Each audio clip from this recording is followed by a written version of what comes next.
Vídeo rápido para a gente conversar sobre o Banco do Brasil, que finalizou o seu ciclo de dividendos em 2024. Com isso, a gente vai pegar esse dividendo do ano inteiro e saber quanto você precisaria ter investido para receber pelo menos um salário mínimo. Com as ações do Banco do Brasil, a gente vai estudar também, ver a perspectiva para o próximo ano, saber se ele vai pagar ou não bons dividendos e fechar com todo o setor bancário e um comparativo de qual é o melhor deles para receber dividendos em 2025.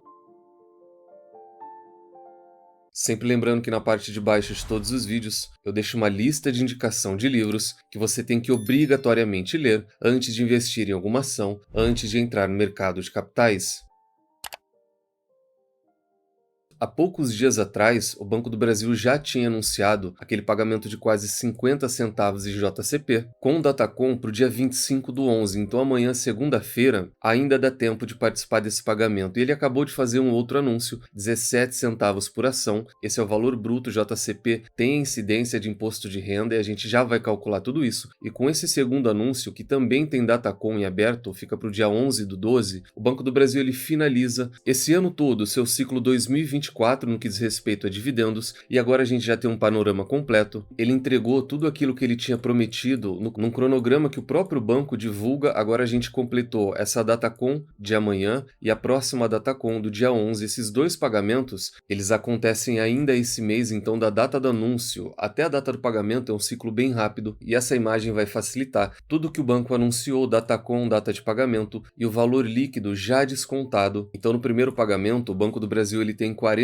centavos, esse daqui é o valor bruto, o valor anunciado, com o Datacom no dia 25 do 11, então ainda está em aberto. O sócio, nesse caso, ele tem que dormir comprado de amanhã, que é segunda-feira, para terça-feira com as ações na carteira. A data do pagamento é para o começo do próximo mês, o início agora é de dezembro, e o valor líquido ele é de 41 centavos, então desconta 15% de imposto de renda desses 48 centavos, e esse daqui é o valor que vai cair na conta. Isso gera um dividend yield, com base na cotação atual de 25,60, de 1,60 só para esse pagamento. Só que daí a gente ainda tem outro, que são 17 centavos, esse daqui ele acabou de anunciar sexta-feira agora, 17 centavos é o valor bruto. O Datacom é dia 11 do 12, então no começo do próximo mês, data de pagamento dia 27 do 12. Então tanto o primeiro pagamento quanto o segundo, eles caem agora no mês de dezembro. Comentário rápido, o mês de dezembro ele costuma ser um mês farto, um mês recheado, para quem investe em boas pagadoras de dividendos. O valor líquido é de 15 centavos, então já descontou aqui 15% de IR, e isso gera um dividend yield de 0,58, então se a gente somar 0,58 mais esse 1,60, só no mês de dezembro o Banco do Brasil ele vai remunerar quem é sócio dele em mais de 2%, uma ótima remuneração. E lembrando também que ele tem muitos outros pagamentos, o Banco do Brasil tem uma alta frequência. O dividendo desse ano fechou em 2,60, então esse daqui é o ciclo completo de 2024, e esse dividend yield de 8%, algumas pessoas me perguntaram o porquê disso. É porque ele não está levando em conta esses últimos dois anúncios, porque eles ainda não foram pagos. Porque se a gente pegar os 2,60, que é o ciclo completo, e dividir ele, 2,60 dividido pela cotação atual, que é o último fechamento de sexta-feira, 25,60, a gente vai ter um dividend yield na casa de 2 dígitos. Multiplica isso daqui por 100, fica 10,1%. E essa é a minha expectativa para o próximo ano. Algumas pessoas estão menos otimistas, esperando 8, 9%. Outras estão bastante otimistas, esperando 12, 13%. E eu não vou nem para um lado nem para o outro. Não deixo levar pelo cenário negativo, mas também não sou otimista demais, porque daí o investidor ele não se decepciona. 10% é uma ótima remuneração, nem ótima, é uma excelente remuneração, e ela tem o próprio dividendo pago pelo Banco do Brasil nesse ano como embasamento, então não é algo irrealista.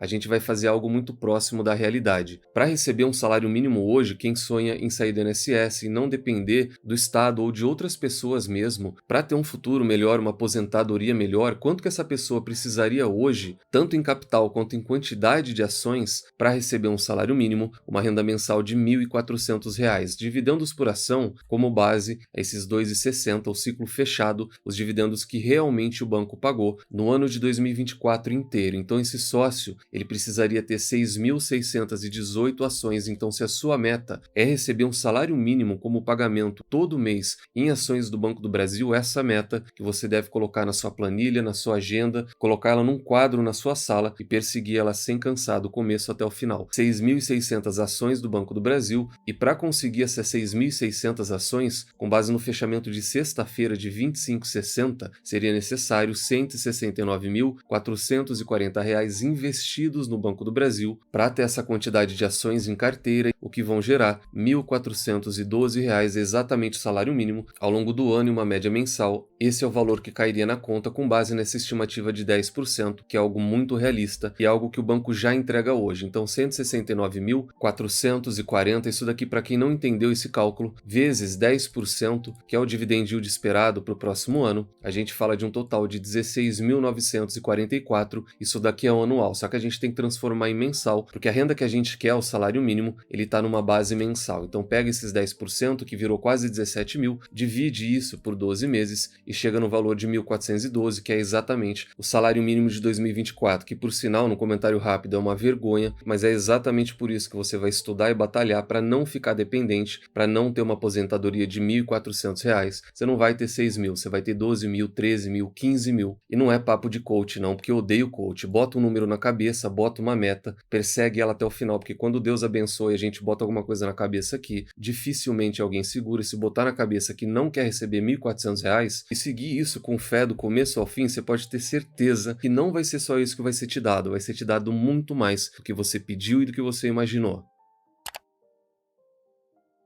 E já que 2024 foi um bom ano quando a gente fala de dividendos, a gente acabou de ver que é um recorde de maior dividendo da história do Banco do Brasil. Qual a perspectiva para o próximo ano? E a XP, ela espera 17 bilhões para 2025. Se a gente pegar esses 17 bilhões e dividir pelo número de papéis em circulação, que são mais de 5 bilhões, quase 6 bi aqui, 5, 730, 834, 040, a gente chega em 2,96 por ação. E esses 2,96 dividido pela cotação atual de 25,60 daria um dividend yield de 11,5, já um pouco abaixo aqueles 13% para esse ano que a própria XP imaginava. Esse ano vai fechar na casa de 10%. Por isso que toda vez no comentário rápido você for fazer qualquer tipo de cálculo, seja do preço teto, seja um dividendo preditivo, qualquer coisa relacionada a dividendos, quanto mais conservador, melhor, porque isso pode distorcer cálculo, isso pode fazer com que você compre, por exemplo, uma ação a um preço mais caro do que deveria para receber aquele dividendo. O resultado, geralmente, ele é prejuízo e decepção. Então, ser mais conservador deveria ser regra, porque se ele entregar o que você espera, isso está muito bom, e se ele entregar acima do que você espera, então tá ótimo. O sócio sai mais contente ainda. A XP lembra que o Banco do Brasil subiu o payout lá no mês de fevereiro, no começo desse ano, de 40% para 45%, e se mantido esse payout com a distribuição de 17 bilhões que a gente acabou de ver no começo, isso resultaria em um dividend yield acima de 2 dígitos, que no comentário pessoal, trazendo a minha estimativa para o banco, é um dividend yield de 10%, a mesma coisa desse ano para o próximo ano. Eu acho bastante difícil o Banco do Brasil resolver tudo isso de uma hora para outra, entregar um crescimento no lucro de 15%, como ele chegou a fazer recentemente, mas também acho muito difícil o Banco do Brasil entregar uma queda muito forte no lucro, então não vejo o operacional tão ruim quanto muita gente vê. E olhando para um cenário um pouco ruim de queda de dividendos, caso o Banco do Brasil distribua 2,50, por exemplo, nessa cotação atual, a gente ainda tem 10% de dividend yield, então esse daqui é um cenário base, bastante conservador, mas também muito realista e muito bom, porque poucas empresas em toda a Bolsa de Valores pagam 10% de remuneração para quem é sócio. Para a gente fechar essa parte do Banco do Brasil, trazer um comentário do BTG, se depois dessa queda vale ou não a pena comprar ação. Eles trazem que o lucro cresceu 8%, então a gente já vê uma desaceleração, não cresce com tanta pujança como ele já chegou a crescer. Margem bruta cresceu 1% e o ROI, ele teve uma queda, ele foi de 21%. Depois desses números, o mercado ele ficou um pouco apreensivo. Depois da divulgação, o banco ele chegou a cair mais de 3%. Eu resolvi fechar com esse relatório porque o BTG ele traz um comentário muito bom, muito sensato para quem está em dúvida ou não se investe ou não no banco. Isso daqui pode ajudar um pouco. Eles trazem que mesmo com ressalva, nessa questão do agronegócio, comprar ou não as ações do Banco do Brasil vai depender do perfil e do objetivo de cada investidor. Então, antes de citar a questão preço, estão trazendo o mais importante, que é o perfil e objetivo de cada um. O BTG tem recomendação de compra com preço-alvo de 34 e eles ainda veem um papel com bom suporte de valuation, ou seja, para investidores que estão em busca de um projeto de longo prazo na bolsa, o BB pode ser uma alternativa, mas para quem busca oportunidade única de tiro curto, aquele ganho de curto prazo, valorização com base em expansão de lucro, em ganho ou multiplicação de capital, talvez o Banco do Brasil ele não esteja mais nos achados ou dentro dessas ações para ganhos de curto prazo. E eu vou escrever isso daqui de outra maneira, da maneira que eu trouxe lá na comunidade, porque Banco do Brasil ele faz parte da nossa carteira e quando ele entrou na carteira, foi colocada essa questão de perfil e objetivo. Quem olha para o curto prazo, quer ganho, quer valorização na cotação, talvez vale estudar com um pouco mais de carinho outras ações, outros bancos. Tem o Itaú, por exemplo, que não para de crescer, é recorde de lucro atrás de recorde de lucro. Então, olhando para o ganho de cotação, o Banco do Brasil, entre os bancões, ele vive um momento um pouco mais difícil. Já quando a gente fala de renda, aquele investidor que é sócio, olha para tudo daqui 5, 10 anos, não quer saber se a cotação vai sair de 25 para casa dos R$ 20,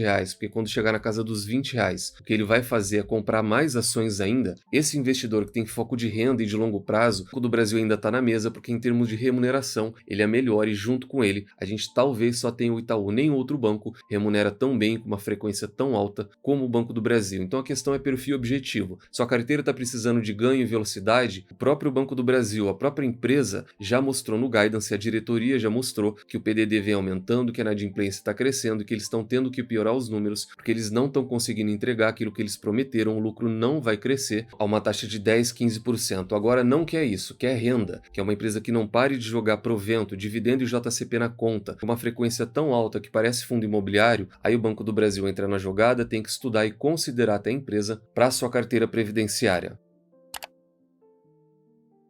Fora isso, agora que a gente acabou a temporada de balanço, todos os bancões divulgaram os resultados, a gente vai fazer um comparativo bem rápido, isso daqui só para finalizar, e olhar para os números de todos eles. Quem se saiu melhor após o terceiro trimestre? A XP e diversas outras casas, isso daqui é só um resumo. Todas elas praticamente têm o Itaú como a top pick. O banco entregou um ROI de 23% por conta da operação lá fora. A gente viu que a operação Brasil do Itaú entrega uma rentabilidade de 24%. É disparado mais eficiente entre todos os bancões. Ainda entre as maiores rentabilidades, mas com resultado não tão animador, afetado por conta do agro e da inadimplência que a gente viu, fica o Banco do Brasil, que a gente acabou de estudar. Foi impactado por conta da inadimplência, que jogou o PDD lá para cima, subiu 34% só nesse trimestre. Aí teve que revisar o guidance e o mercado não gostou e jogou a cotação lá para baixo. No entanto, aqui a gente fala da XP, eles ainda têm uma visão muito positiva, porque o Banco do Brasil ele negocia múltiplos com desconto e a recomendação ainda é de compra para as ações de BBSA3.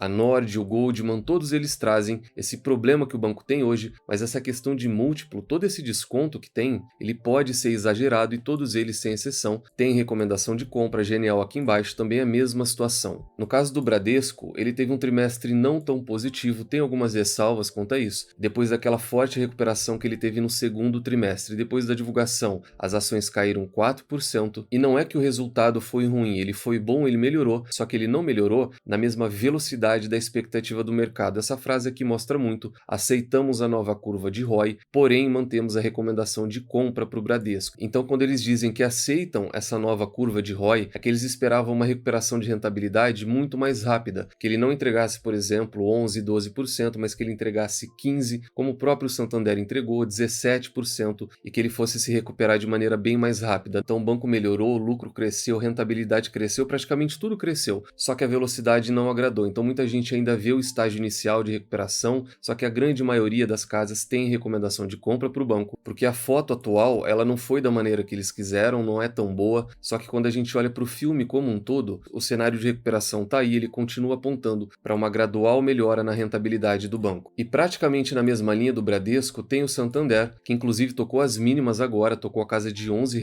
e foi mais um momento para se aproveitar e aumentar a quantidade de ações lá na nossa carteira da comunidade, contabilidade, ele tem um cenário praticamente igual ao do Bradesco, só que nesse trimestre ele conseguiu entregar números um pouco melhores do que o Bradesco. O ROI, por exemplo, foi para casa de 16, 17% e deixou aquele tempo onde ele entregava um retorno abaixo de custo de capital. Então o Santander hoje já tem um retorno melhor do que o custo de capital, o ROI foi lá para cima e o Bradesco ainda está abaixo. O Bradesco precisa atingir pelo menos 15%, algo que ele só deve conseguir entregar no ano que vem. Quando a gente bota lado a lado, depois dessa temporada de balanço e com esses números já atualizados, a gente vai comparar Banco do Brasil, Itaú, Santander e Bradesco. Quanto ao dividend yield, aquele que tem a maior remuneração hoje é o Bradesco, tem um dividend yield de 11%, muito maior do que o Itaú, muito maior do que o Santander e muito maior até mesmo do que o Banco do Brasil, que tem esse dividend yield de 8%. Ele ainda vai pagar dividendos esse ano, isso daqui vai subir para 9, 10%, mas vale lembrar também aqui no comentário rápido que quem é sócio do Bradesco pode esperar, porque no mês de dezembro o Bradesco sempre faz um anúncio maior e isso vai jogar esse dividend yield de 11% ainda mais para cima. Então no dividend yield, Bradesco, Banco do Brasil e até mesmo Itaú com dividend yield aqui de 8%, lembrando que a gente ainda tem dividendo extraordinário já confirmado pela empresa, eles estão bastante na frente. Quem está mais em linha aqui é o Santander, com aquele dividend yield mais convencional, mais conservador de 6%, o que não é uma má remuneração. 6% é consenso de mercado. Preço sobre lucro, o Banco do Brasil tem o menor PL, mas uma sugestão, quem for olhar para isso daqui, olha para o desconto frente à média histórica. Já para adiantar, até mesmo nesse quesito, o Banco do Brasil é o mais descontado, mas cuidado para não olhar para o Banco do Brasil com PL de 4,5, 5 vezes o lucro, porque a média história do Banco do Brasil ela é baixa, ela está na casa de 6 vezes. Então pega a média histórica, pega esse PL, olha para o desconto frente a essa média histórica. Todos eles estão abaixo da média histórica, por isso eu venho falando há bastante tempo do setor bancário, mas quer saber qual está mais barato? Pega o PL atual e calcula o desconto desse PL sobre a média histórica. Preço sobre valor patrimonial, o mais barato nesse quesito seria o Bradesco, com PVP de 0,77, na segunda posição o Santander, um PVP de 0,79, então as empresas estão muito batidas, elas estão muito baratas quando a gente olha para o patrimônio delas. Depois vem o Banco do Brasil e na última posição o Itaú, mas o Itaú é normal, ele sempre é um banco mais valorizado, mais bem precificado do que esses outros, e ele fica na frente também quando a gente olha para o ROI e para o crescimento de receita. Na primeira posição está o Itaú, na segunda posição o Banco do Brasil, na terceira posição fica o Santander e na última posição, aquele menos eficiente hoje, fica o Bradesco. Quando a gente olha no crescimento de receitas, na primeira posição quem cresceu mais em receitas foi o Itaú, o Banco do Brasil na segunda posição, na terceira posição fica o Bradesco e na quarta posição fica o Santander. E assim a gente finaliza também o nosso comparativo dos bancos, finaliza a nossa temporada de balanços e fecha esse vídeo que foi para falar de dividendos do Banco do Brasil, que terminou o ciclo 2024 e com ele dá para a gente ter uma boa base, o que espera a gente para o próximo ano. Deixa no comentário se gostou ou não, se é sócio de alguma dessas empresas ou não, e deixa no comentário também qual é a sua meta de ações para o Banco do Brasil e coloca na frente, eu vou chegar lá. Escreve aí embaixo, se não faz parte da comunidade, considere fazer parte da comunidade. Caso você queira investir através do BTG, que é a corretora que eu utilizo, para ter acesso a diversos benefícios e o mesmo assessor que a gente utiliza na carteira do canal, preencha o formulário através do link aqui embaixo, pode fazer pelo celular, levar menos de 1 minuto e muito em breve o pessoal já vai entrar em contato com vocês. Nunca se esqueçam das 3 chaves do sucesso: encontre excelentes empresas a preços atrativos, com uma excelente gestão e nunca mais as vendam. Tranque as 7 chaves, o Valo Investing foi e ainda é a melhor maneira do investidor pequeno e individual multiplicar o seu capital na Bolsa de Valores. Nos vemos no próximo vídeo e até lá.